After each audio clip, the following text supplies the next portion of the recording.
갈멜산에서 엘리야 선지자가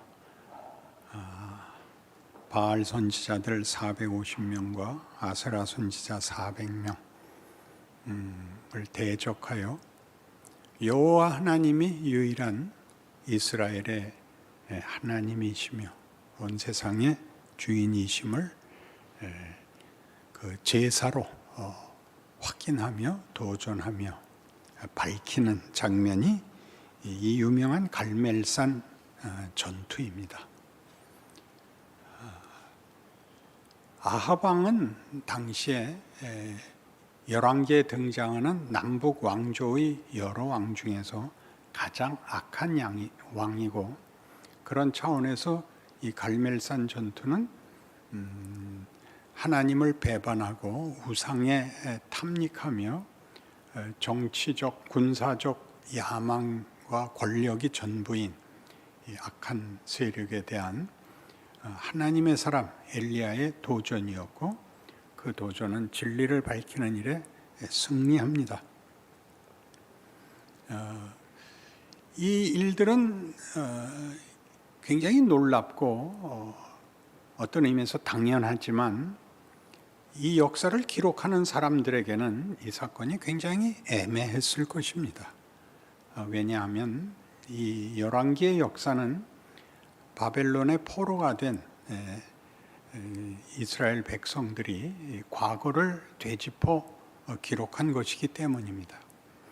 왜 우리가 현실적으로 유구한 역사와 하나님의 크신 약속 속에 존재하는 선민인데 어쩌다가 이렇게 이방 민족에게 포로가 되어 현실적인 굴력과 비참한 생애를 살아야 되는가 하는 반성이면서 반성보다 크게 분노와 원망으로 그 역사를 기록하는 중인 것입니다.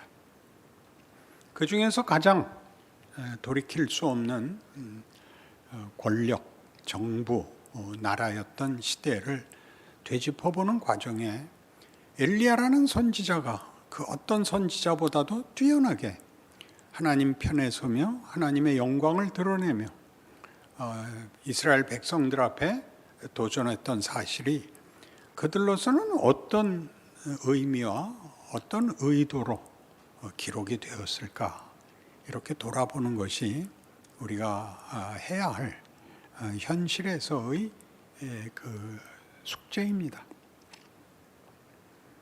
지금이 잘 되었더라면 이런 과거의 역사들은 매우 자랑스러운 민족적 긍지가 될 것입니다마는 실패하여 답이 없는 자리에서 이러한 승리는 굉장히 공허할 수 있지 않겠습니까?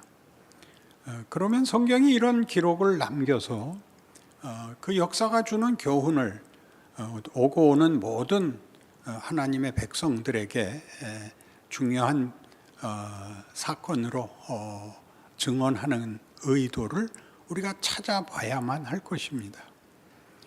이때의 하나님의 심정은 그 분노하심과 그 이스라엘 백성에 대한 배신감에 가득 차서 아주 심한 심판을 선포하는 배경 속에 있습니다. 예레미야 15장에 가시면 우리 한번 찾아봐야 됩니다. 예레미야 15장에 가시면 이때에 하나님의 마음이 이렇게 기록되어 있습니다. 구약 성경 1073페이지쯤 있습니다. 15장 1절 이하를 제가 읽겠습니다. 여호와께서 내게 이르시되 모세와 사무엘이 내 앞에 섰다 할지라도 내 마음은 이 백성을 향할 수 없나니 그들을 내 앞에서 쫓아내보내라. 그들이 만일 네게 말하기를 우리가 어디로 나아가리요 하거든 너는 그들에게 이르기를 여호와께서 이와 같이 말씀하시니라. 죽을 자는 죽음으로 나아가고 칼을 받을 자는 칼로 나아가고 기근을 당할 자는 기근으로 나아가고 포로될 자는 포로됨으로 나아갈지니라 하셨다 하라. 여호와의 말씀이니라. 내가 그들을 네 가지로 벌하리니 곧 죽이는 칼과 찢는 개와 삼켜 멸하는 공중의 새와 땅의 짐승으로 할 것이며 유다 왕 히스기야의 아들 므낫세가 예루살렘에 행한 것으로 말미암아 내가 그들을 세계 여러 민족 가운데 흩으리라. 여기에 이 하나님의 분노는 우리가 충분히 이해할 수 있는 분노의 크기를 나타내고 있습니다. 하나님은 이 백성을 애굽에서 구하신 분이요, 광야에서 먹이신 분이요, 약속된 젖과 꿀의 땅에서 살게 하신 분이요, 그리고 그들의 소원을 들으사 왕을 허락하신 분입니다. 때마다 그의 선지자들을 보내며 왕을 세워 하나님의 나라를 지상에 건설하기를 원하셨으나 그 제사장 국가 되는 책임을 이스라엘은 실패합니다. 실패하는 정도를 넘어서 하나님의 분노를 일으키는 이방신과 헛된 것들에 온통 마음을 빼앗겨 하나님의 애타는 마음과 분노를 폭발시키게 만들었습니다. 그래서 이때 선지자는 예레미야입니다. 북왕조 이스라엘은 이미 722년에 망하고 남왕국 유다는 이제 586년에 망하는데, 그 남왕국이 망할 때쯤 북왕국이 망하고 한 150년을 더 지탱하는데, 그 최후에 이제 이스라엘의 운명이 다하는 시대의 선지자입니다. 예레미야는 하나님이 꺾고 부숴버리리라, 그런 말입니다. 그러니까 그 이름 자체가 하나님의 심판을 가리키고 있죠. 그러니까 이런 분노의 역사의 종극을 본, 그래서 8년간 포로된 자리에서 이 승리와 하나님께서 엘리야 선지자를 통하여 자신을 드러내신 일은 도대체 무슨 효과가 있느냐 하는 대로 우리를 불러내는 것입니다.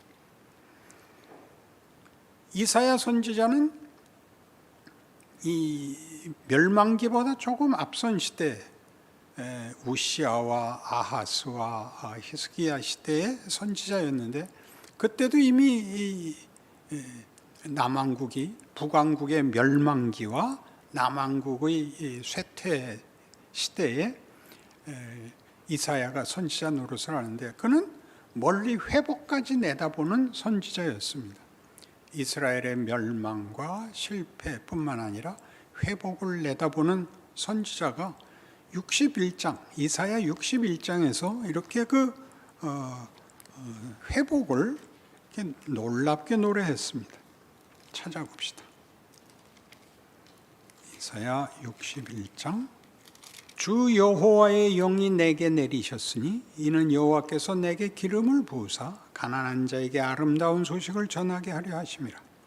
나를 보내사 마음이 상한 자를 고치며 포로된 자에게 자유를, 갇힌 자에게 노임을 선포하며 여호와의 은혜의 해와 우리 하나님의 보복의 날을 선포하여 모든 슬픈 자를 위로하되 무릇 시온에서 슬퍼하는 자에게 화관을 주어 그 죄를 대신하며 기쁨의 기름으로 그 슬픔을 대신하며 찬송의 옷으로 그 근심을 대신하시고 그들이 의의 나무 곧 여호와께서 심으신 그 영광을 나타낼 자라 일컬음을 받게 하려 하심이라. 그들은 오래 황폐되었던 것을 다시 쌓을 것이며 옛부터 무너진 것을 다시 일으킬 것이며 황폐한 성읍 곧 대대로 무너져 있던 것들을 중수할 것이며 외인은 서서 너희 양떼를 칠 것이요 이방 사람은 너희 농부와 포도원지기가 될 것이나 오직 너희는 여호와의 제사장이라 일컬음을 받을 것이라. 사람들이 너희를 우리 하나님의 봉사자라 할 것이며 너희가 이방 나라들의 재물을 먹으며 그들의 영광을 얻어 자랑할 것이니라. 너희가 수치 대신에 보상을 배당 얻으며 능욕 대신에 몫으로 말미암아 즐거워할 것이라. 그리하여 그들의 땅에서 갑절이나 얻고 영원한 기쁨이 있으리라. 무릇 나 여호와는 정의를 사랑하며 불의의 강탈을 미워하여 성실히 그들에게 갚아주고 그들과 영원한 언약을 맺을 것이라. 그들의 자손을 문나라 가운데 그들의 후손을 만민 가운데 알리리니 무릇 이를 보는 자가 그들은 여호와께 복받은 자손이라 인정하리라. 놀라운 구원의 약속입니다. 포로된 자를 놓아주며 갇힌 자를 풀어주며 마음이 상한 자를 위로할 것이며 황폐된 성읍을 재건할 것이며 제사장 나라가 되며 그들을 압제하던 자들의 재물을 보상으로 받으며 모든 나라가 이 하나님의 백성들에 대하여 보고 찬송하며 무릎을 꿇을 구원을 얘기하고 있습니다. 그러면 이 약속은 이미 이사야가 우시야와 아하스 시대, 북왕국은 그때 멸망의 때였지만 남왕국은 아직 남아있는 때, 그 다음에 그 후에 역사가 증언하는 것 같이 망한 그 이스라엘 백성들이 회복될 것이며 그 회복은 그 전의 영광보다 더할 것이라 하는 약속이, 구원이 주어졌다면 지금 현실 속에서 이 약속이 무슨 효과가 있느냐 하는 질문은 당연히 일어났을 것입니다. 그리고 언제 일어날 것이냐? 우리의 현실은 이 멸망인데 이 멸망 전에 이미 하나님이 이 백성의 운명을, 이 백성을 향한 하나님의 뜻이 얼마나 놀라울 것인가가 약속되었다면 이 형편에서 그걸 어떻게 믿을 수 있느냐라는 질문이 당연히 나왔을 것입니다. 근데 이 질문은 당시 이스라엘 백성들만의 문제가 아니라 이 그 후손된 기독교 성도들의 현실 속에서도 당연한 질문입니다. 그 아들을 아끼지 아니고 하시고 주셨고 사망의 권세를 깨셔서 부활의 승리를 주셨는데 현실은 그렇지 않으니 여기서 우리가 하나님의 약속들을 도대체 어떻게 무슨 식으로 이해하고 적용할 수 있습니까? 당연한 질문이어야 됩니다. 우리는 그 질문이 현실 속에서 이해되지 않고 적용되지 않기 때문에 전부 다 죽은 다음으로 미루어져 있습니다. 천국에 가면, 천국에 간다는 믿음으로 마지못해서 살아야 되는 현실이 되고 말았습니다. 이 문제는 누가복음 4장에서 놀랍게 이렇게 현실 속에 그 조화를, 이 난제를 해결합니다. 누가복음 4장 16절 말씀부터 봅니다. 예수께서 그 자라나신 곳 나사렛에 이르사 안식일에 늘 하시던 대로 회당에 들어가서 성경을 읽으려고 서심해 선지자 이사야의 글을 들이거늘 책을 펴서 이렇게 기록된 데를 찾으시니 곧 주의 성령이 내게 임하셨으니 이는 가난한 자에게 복음을 전하게 하려 하시고 내게 기름을 부으사 나를 보내사 포로된 자에게 자유를, 눈먼 자에게 다시 보게 함을 전파하며 눌린 자를 자유롭게 하고 주의 은혜의 해를 전파하게 하려 하심이라 하였더라. 책을 덮어 그 맡은 자에게 주시고 앉으시니 회당에 있는 자들이 다 주목하여 보더라. 이에 예수께서 그들에게 말씀하시되 이 글이 오늘 너희 귀에 응하였느니라. 이렇게 말씀하십니다. 놀랍죠. 아까 읽은 이사야 61장에 주의 영이 부어지고 주의 구원의 복음을 전하는 자, 우리를 구원할 자가 나다. 이제 하나님의 약속이 여기 이루어졌다. 내가 그다라고 선언을 합니다. 그리고 무슨 말씀을 하시냐면 뒤이요. 그들이 다 그를 증언하고 그 입으로 나오는 바 은혜로운 말을 놀랍게 여기 이르되 이 사람이 요셉의 아들이 아니냐. 예수께서 그들에게 이르시되 너희가 반드시 의사야 너 자신을 고치라 하는 속담을 인용하여 내게 말하기를 우리가 들은 바 가버나움에서 행한 일을 네 고향 여기서도 행하라 하리라. 또 이르시되 내가 진실로 너희에게 이르노니 선지자가 고향에서는 환영을 받는 자가 없느니라. 내가 참으로 너희에게 이르노니 엘리야 시대에 하늘이 3년 6개월간 닫혀 온 땅에 큰 흉년이 들었을 때 이스라엘에 많은 과부가 있었을 때 엘리야가 그중 한 사람에게도 보내심을 받지 않고 오직 시돈 땅에 있는 사렙다의 한 과부에게 뿐이었으며 또 선지자 엘리사 때에 이스라엘에 많은 나병 환자가 있었을 때 그 중에 한 사람도 깨끗함을 얻지 못하고 오직 수리아 사람 나아만 뿐이었느니라. 회당에 있는 자들이 이것을 듣고 다 크게 화가 나서 일어나 동네 밖으로 쫓아내어 그 동네가 건설된 산 낭떠러지까지 끌고 가서 밀쳐 떨어뜨리고자 하되 예수께서 그들 가운데로 지나서 가시니라. 여기 이 이사야 61장의 구원의 약속이 여기 이 역사 속에 현실화된 그 주인공인 예수로 말미암아 이것이 내가 그 약속의 주인공이다 인데 그 다음에 뭐라고 얘기하냐면 들은 자들이 그의 가르침을 놀랍게 여기지만 요셉의 아들이 아니냐? 니까지 게 무슨 메시아란 말이냐? 권력도 없고 특별한 권위가 없어 보이고 평범한 사람 중에 하나인데 이렇게 큰 소리를 치느냐? 그래서 예수님이 엘리야 얘기를 듣는 거죠. 엘리야가 너희가 최고의 선지자라고 얘기하는 엘리야가 왔을 때 아무도 알아보지 못했다. 아무도 환영하지 않았다. 그는 심지어 까마귀가 먹을 걸 물어다 줘야 됐었고 그 과부 집에서 얻어먹고 살아야 됐었다. 너희 중에 아무도 그를 못 알아봤다. 그러자 이 사람들이 우리가 이 메시아를 못 알아본단 말이냐 하고 그를 내쫓아서 죽이려고 하자 예수님이 그들 사이로 벗어나 나왔다입니다.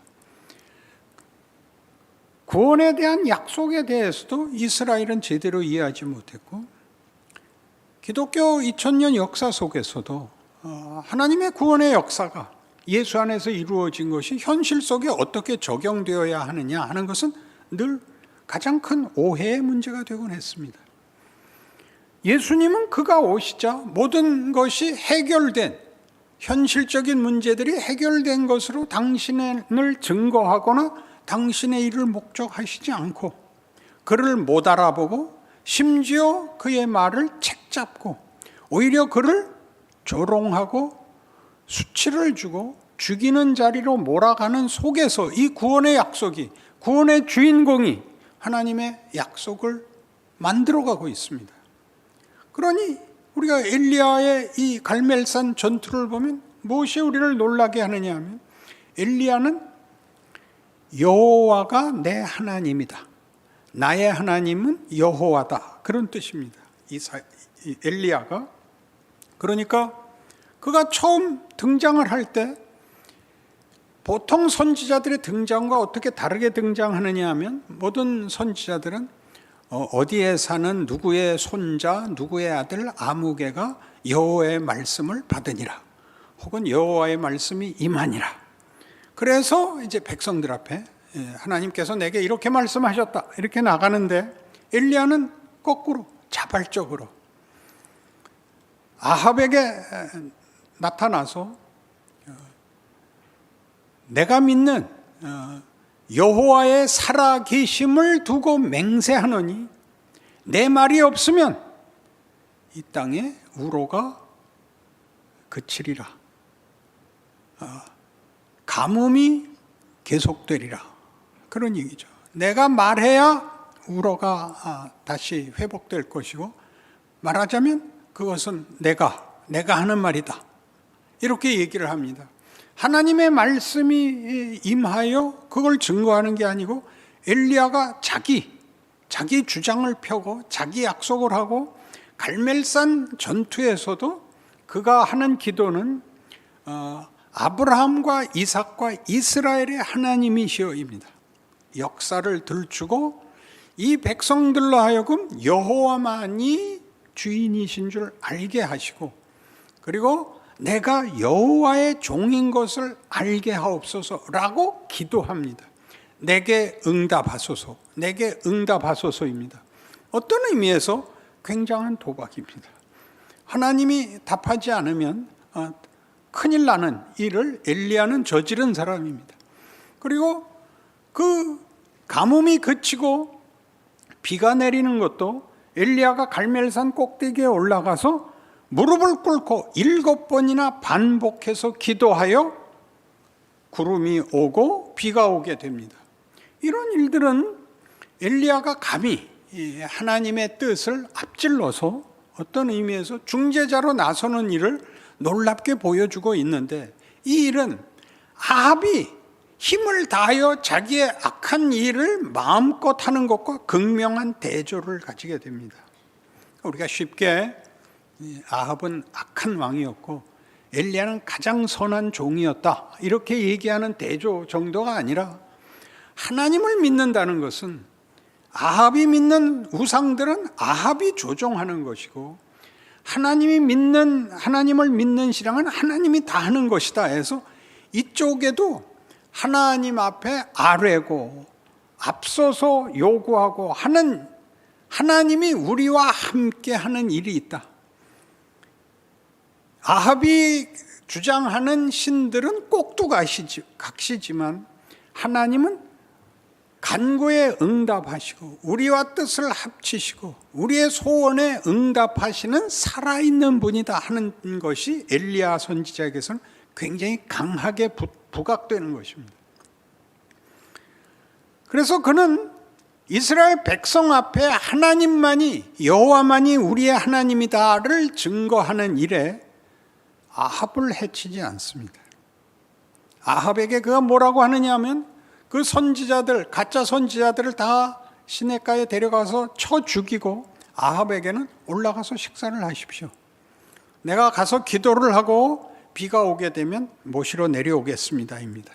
그래서 아합은 졌는데도 불구하고 그 반대인 엘리야의 대접을 받고 식사를 하고 쉬고 있고, 엘리야는 산 꼭대기에 올라가서 무릎을 꿇고 간절히 기도하여 이제 시종이 바다 쪽에서 구름이 옵니다.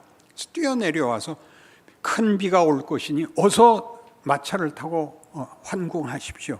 그리고 자기가 마치 아합의 시종인 것 같이 마차 앞에서 그 시종들과 함께 뛰어 사마리아 궁까지 가게 됩니다.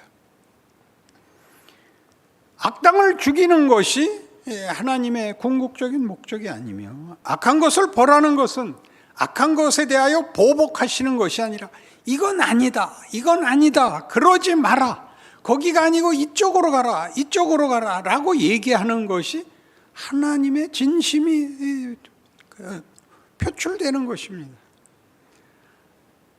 틀린 사람을 고발하고 악당을 죽여서 기독교가 유지되고 그 목적이 완성되는 게 아니라, 우리 보고 자꾸 그리 가지 말고 이리 가라, 우리를, 그러니까 하나님의 자녀들을 하나님이 가르치고 권면하고 노하시고 꾸중하시고 다루시는 것입니다.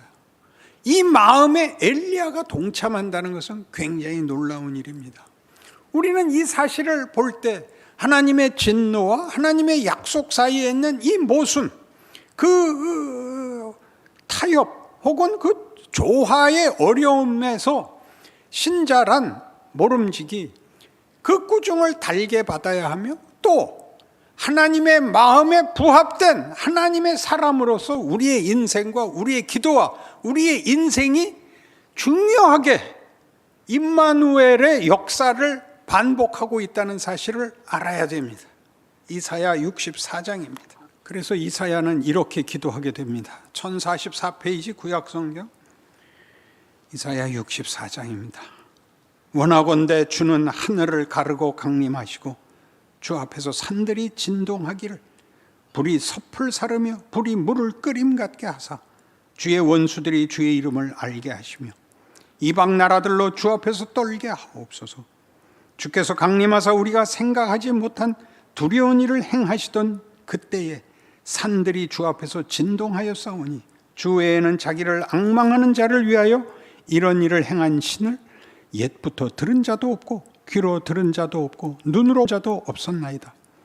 주께서 기쁘게 공의를 행하는 자와 주의 길에서 주를 기억하는 자를 선대하시거늘 우리가 범죄함으로 주께서 진노하셨사오며 이 현상이 이미 오래되었사오니 우리가 어찌 구원을 얻을 수 있으리이까. 무릇 우리는 다 부정한 자 같아서 우리의 의는 다 더러운 옷 같으며 우리는 다 잎사귀같이 시들므로 우리의 죄악이 바람같이 우리를 몰아가나이다.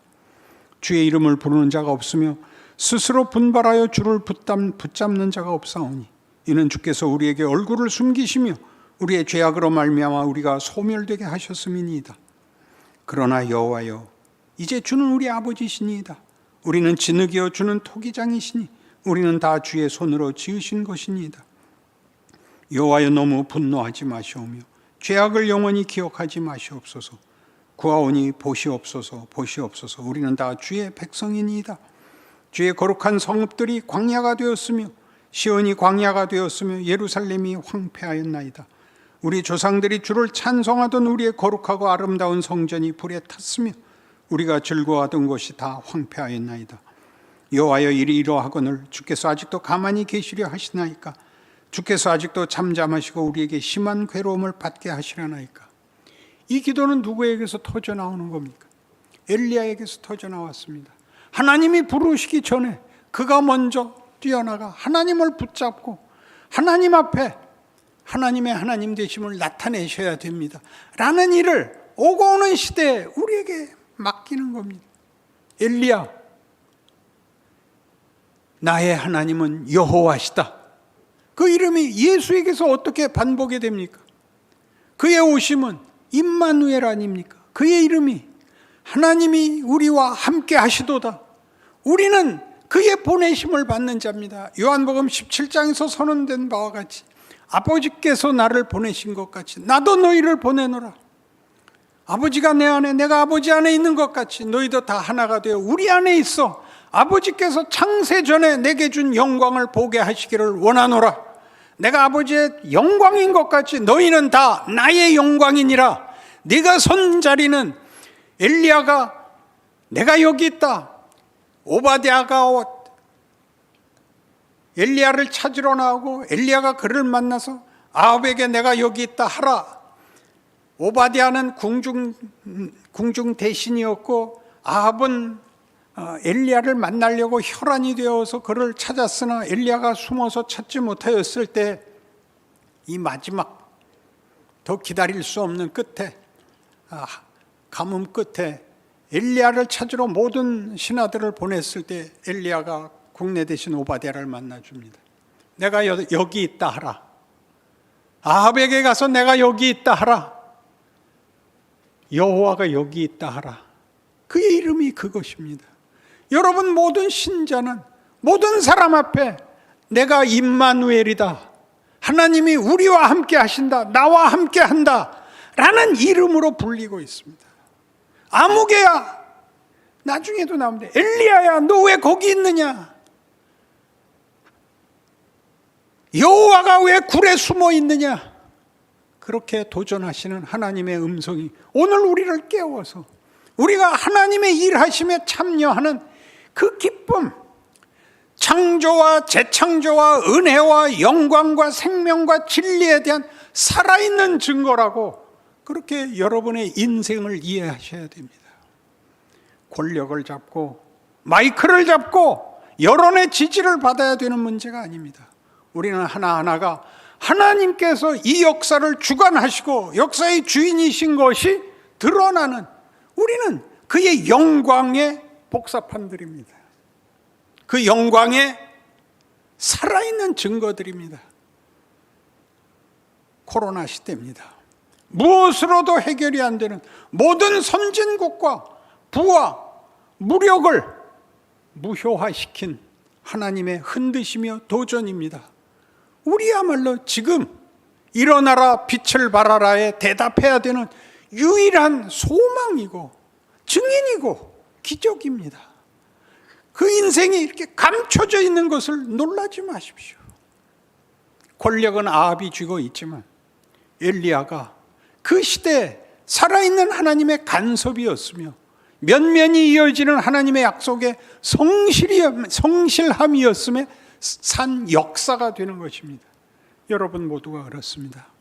이 위대한 영광과 책임을 감사하고 찬송하시는 여러분의 현실적인 인생이 있기를 바랍니다. 기도하십시다. 하나님 아버지, 우리의 귀한 이름과 우리의 현존과 현실에 대하여 하나님 앞에 영광이 되는 책임을 감당하게 하옵소서. 예수님 이름으로 기도합니다. 아멘.